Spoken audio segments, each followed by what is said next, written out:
50th birthday party, correct? You may have seen him on Nashville Now. He's worked with many celebrities. Please put your hands together for the brilliant comedic magic of Dick Stoner.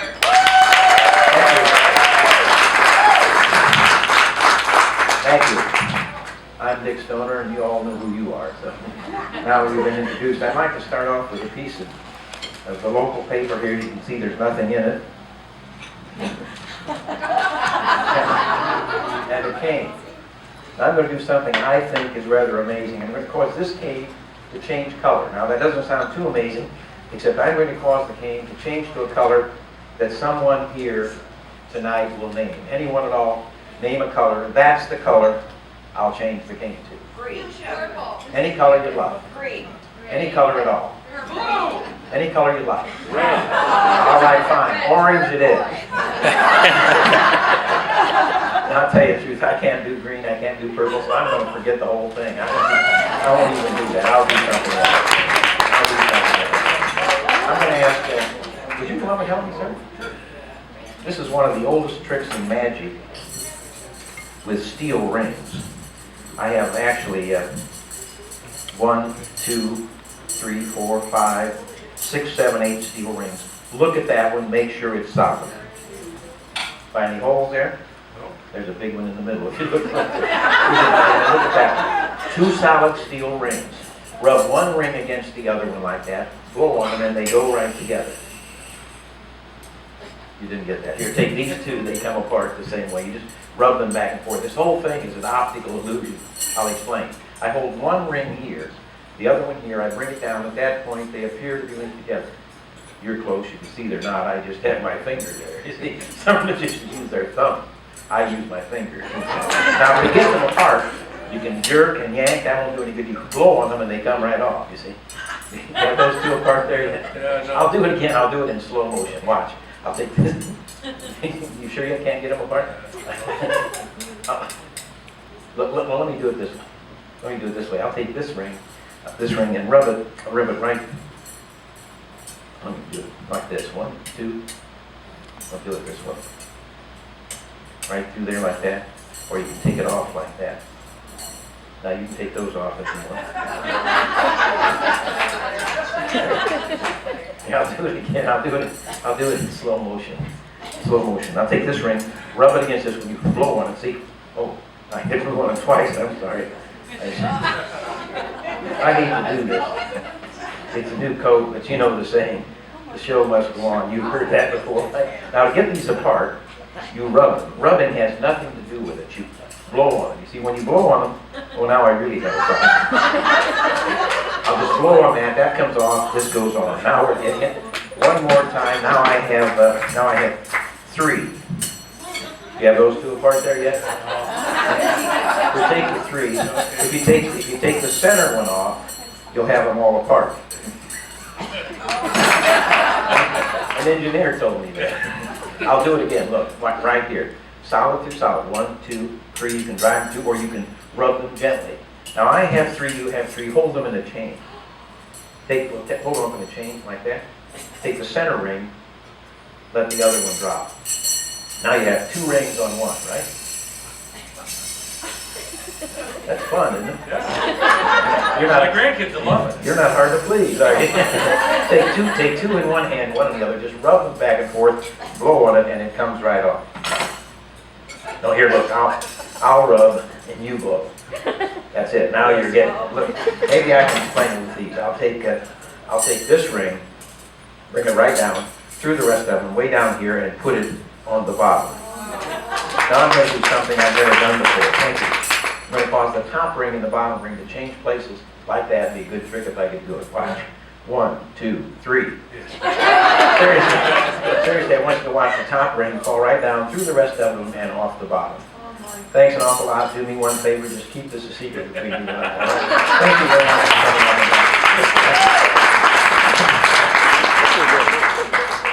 You guys are good audience. I wish I had a better act. I enjoy doing nothing. In fact, there's nothing I enjoy doing more than doing nothing. And I knew if I wanted to be able to continue doing nothing, that I need to be able to pull some strings. I need some connections. So I invented this do-nothing machine. Very simple machine. In fact, there's nothing to it.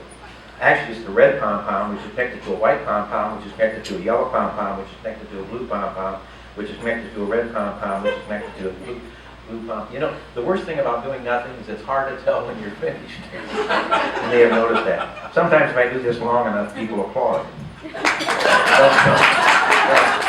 No, really, it's nothing. Somebody asked me the other day, said, what in the world's inside there enables you to keep doing that? I said, I'll show you.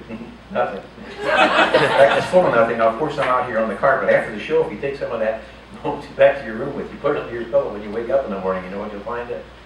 Nothing. Somebody asked the other day if I would sell my secret to doing nothing. I said, nothing doing. Because if I sold my secret to doing nothing and everybody started doing nothing, I might have to start doing something. You may not be too impressed with this, but you have to admit it's better than nothing.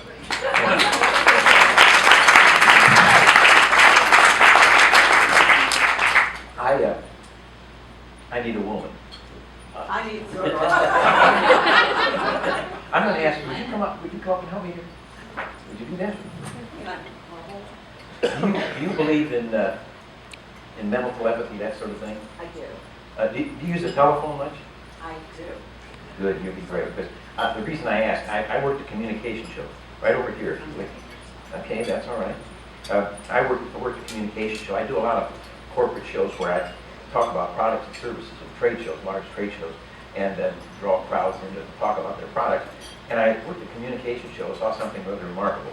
The telephone, as we know it today, is going to be obsolete. None of you will have a phone in your home or office. I'm going to show you a prototype which is going to replace the telephone. Before I do that, though, I'm going to have you select a card. Now, you see they're all different. That's so you can tell them apart. I'm going to ask you to take one card out. Now be very careful. Don't let anybody here see. Don't let me see. It has to be your secret, okay?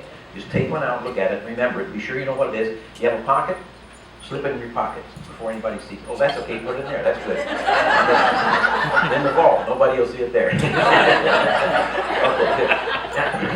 Now, you could have picked any of these cards. Now, this is a thought projector. If you'll just you'll take that. That's a thought projector. And you know how the telephone works. The telephone, you have to look the number up, dial the number, wait for the phone to ring, and finally answer the phone, and you know. But this is much more direct. You just point this in the direction of the person you want to communicate with, turn the handle, and immediately they'll receive the thought. Now, I want you to, point anybody out, name anybody here you'd like, and just point. It could be any of these people over here, or people back there, anybody you'd like, just point that in their direction and think of your card. You can do it with any of them. Who? Crystal. Crystal. Point that right at Crystal, think of your card, and turn the handle. Crystal, are you getting an impression already? Listen, give everybody a shot of it. Back there, way back there in the cheaper seats. That's terrific. When I count three, I want anyone here that received a message of the card that she selected, just yell it out loud as you can. Ready? 1, 2, 3. 3 hearts. That means your card? That's incredible. You'll probably want to get one of these. Sure enough, the 3 of hearts. And it's still warm. You'll probably want to get one of these as soon as they become available. Listen, if I were you, I'd watch what you think around these people the rest of the year. And don't let anyone here tell her how we did that. It'll drive her crazy. Thank you, dear, for coming on and helping.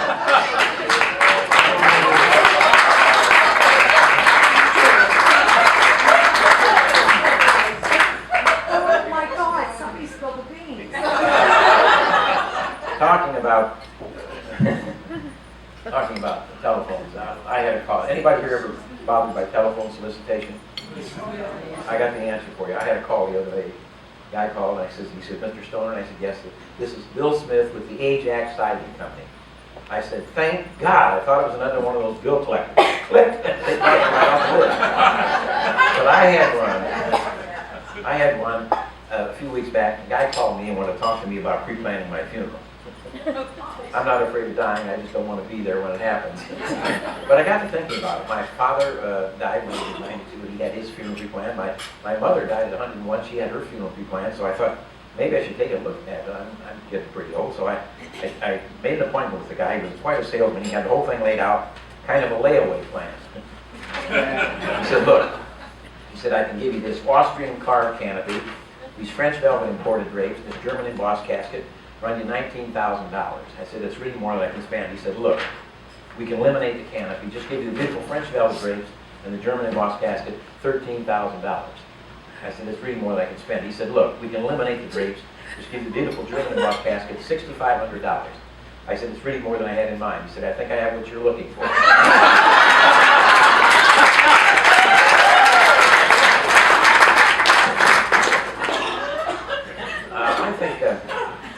I think, Ryan, I'd like to have a couple of ladies. Would you come up and help me there? Yeah, would you do that? And I need another, okay, lady right there. Terrific.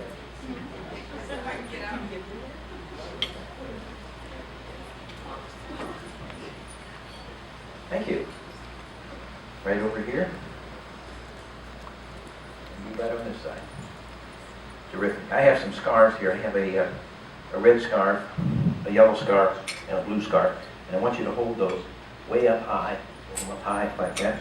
And another red, yellow, and a blue scarf here. I'm going to take the red one and the yellow one here and tie them together.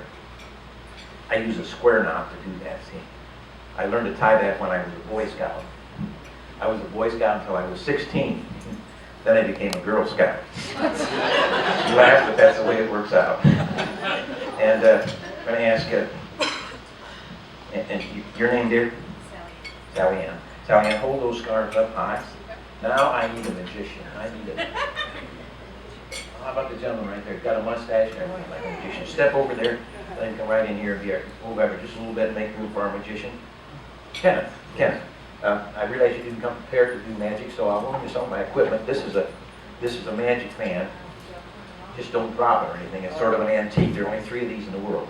And I want you to take the fan and fan the knots from here to there, right across like this, okay? Open the fan all the way up wide and fan the knots from here to what would you do? Don't worry about it. It's a magic fan. If I tap it on your hat, everything's all right. See? You fan right across like that. Open all the way up wide, all the way out.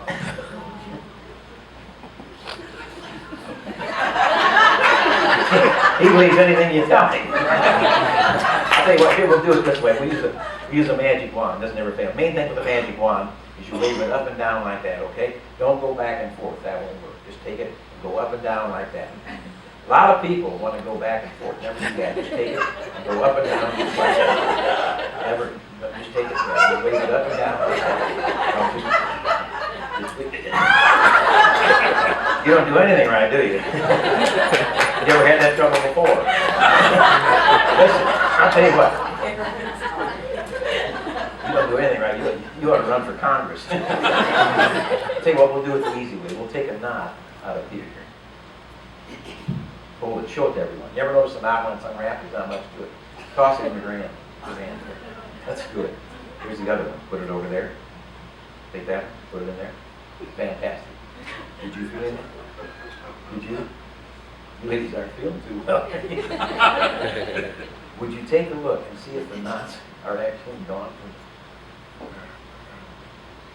Or they're there. You had the knots. I'm sorry. You did it backwards. And they're gone. Let's take a big bow for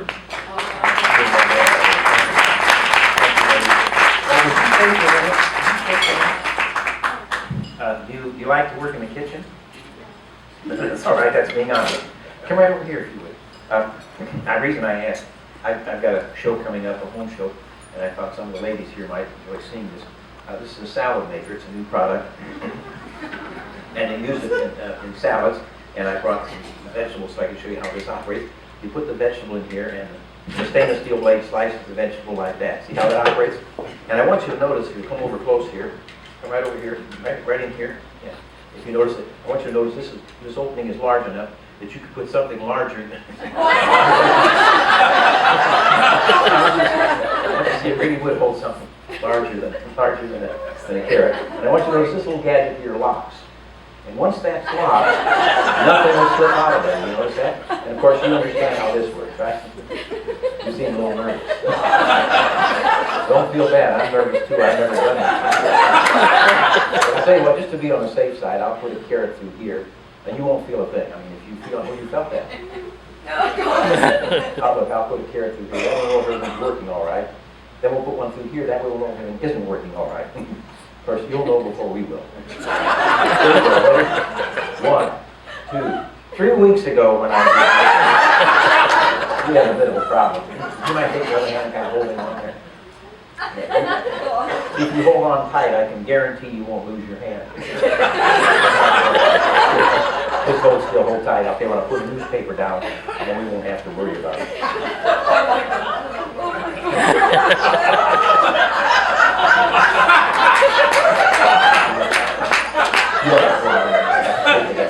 Just kind of close your fist and you'll do it. 1, 2. Kind of do that, would you? Oh, I'm glad to see that. It's going to need a hand. Let's give her a real big one.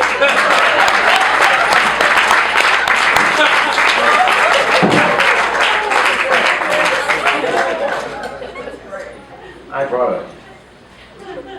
Oh, I'm going to ask. I'll tell you what. I'm going to ask the our host here. Will you come up? Jacob, you're being called out.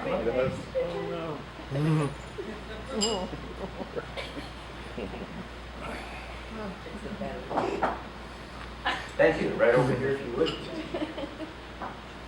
Gained a lot of weight. Few old this year. I have some pieces of rope here left over from other shows. I've tied them together. And I have actually 1, 2, 3, 4 pieces tied together. And with 4 pieces, that would be 8 ends.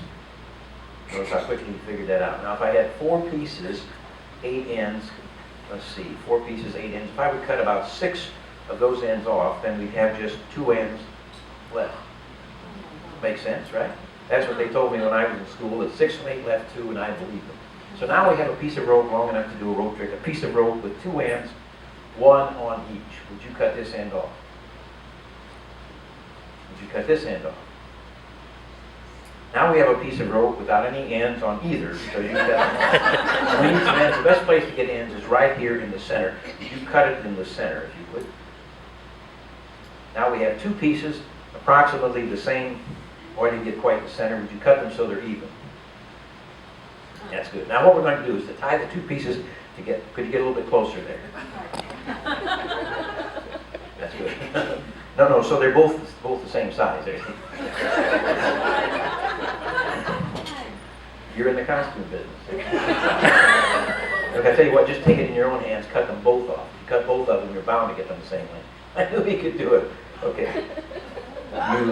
You live on a hill? We'll try it this way. With a long rope and a short rope, we'll tie the 2 pieces together. I don't care much for knots. Could I use a shear string? So I usually trim the knot down just a bit. That looks a little better. I still don't care much for knots, so I usually wrap the rope up on my fist like this. Blow on it, would you? Don't spit, blow. And we have the rope back the way we started, back in one piece. You have trouble with you see us. I have trouble with mine. I tie them in a bow like that. During the day, one end slips through here, the other one slips through here. You pull it up at night, and you get a knot like that.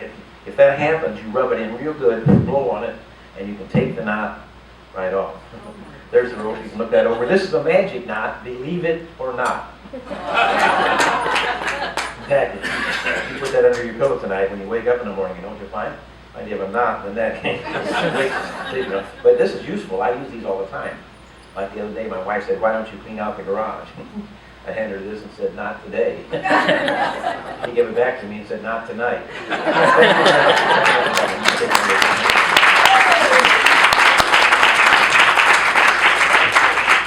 I have a little friend that travels with me. My wife can't always go with me, so he's a little companion for me. The name is Rocky.